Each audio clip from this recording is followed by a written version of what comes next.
एक गांव था, नाम था ढोलकपुर। बड़ा ही शांत और सुंदर गांव था। लोग हमेशा खुशी से झूमते थे क्योंकि उस गांव में रहता था महाराज राइस्टा, जो अपने गांव के लिए एक शेर था, जो कभी अपने लोगों के साथ गलत होने नहीं देता था। लेकिन उस गांव में छुपा था एक डरावना राज, एक राज जो सबके दिल में था पर जुबान पे नहीं। गांव के बीच एक सूखा हुआ पेड़ था जिसे लोग कहते थे श्रापित पेड़। ना कोई उसके पास जाता, ना कोई उससे आंख मिलाता। हर पूर्णिमा के अगले दिन उस पेड़ के नीचे एक लाश मिलती थी।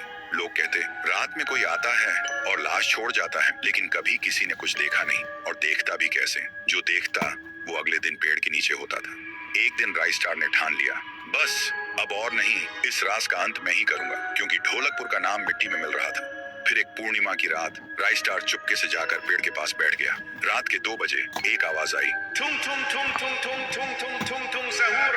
और फिर वो पेड़ भूत में बदल गया। वो भूत कुछ अजीब सा था, एक भयानक शैतानी हंसी वाला चेहरा, आंखें बड़ी बड़ी। वो पेड़ चल के एक घर के गेट को जोर जोर से खटखटाने लगता है। तभी एक आदमी डर के मारे आवाज सुन के बाहर निकलता है। वो भूत अपने लकड़ी जैसे हाथ से एक ऐसा थप्पड़ मारता कि उसकी सांस वहीं थम जाती है और उसी जगह उस लाश को ले जाता है और वापस फिर से पेड़ बन जाता था। देखते ही राइस्टार का दिल कांप जाता है, पर वो कुछ बोलता नहीं।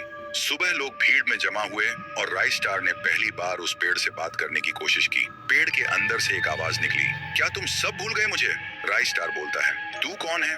पेड़ बोलता है, मैं हूँ ठुन ठुन ठुन साहुर। एक वक्त था जब मैं भी इस गांव का एक प्यारा सा बच्चा था, लेकिन 100 साल पहले मुझे इसी पेड़ से रस्सी बांधकर उल्टा लटका दिया गया, गांव वालों की आंखों के सामने, और मेरी मौत को तमाशा बना दिया गया, सिर्फ इसलिए क्योंकि मैंने एक राज देख लिया था जो लोग छुपाना चाहते थे।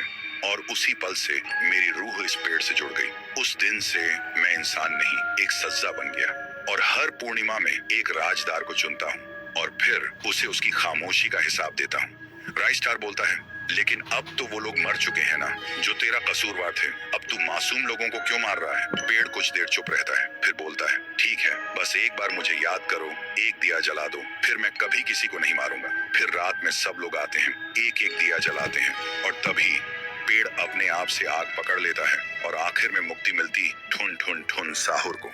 उस दिन के बाद गांव में कभी कोई लाश नहीं मिली। हर पूर्णिमा में लोग एक दिया जलाकर उसकी यादों को जिंदा रखते हैं, क्योंकि अगर भूल गए तो सपने में एक आवाज सुनाई देती थी, थुम थुम थुम थुम थुम थुम थुम थुम थुम सहूर।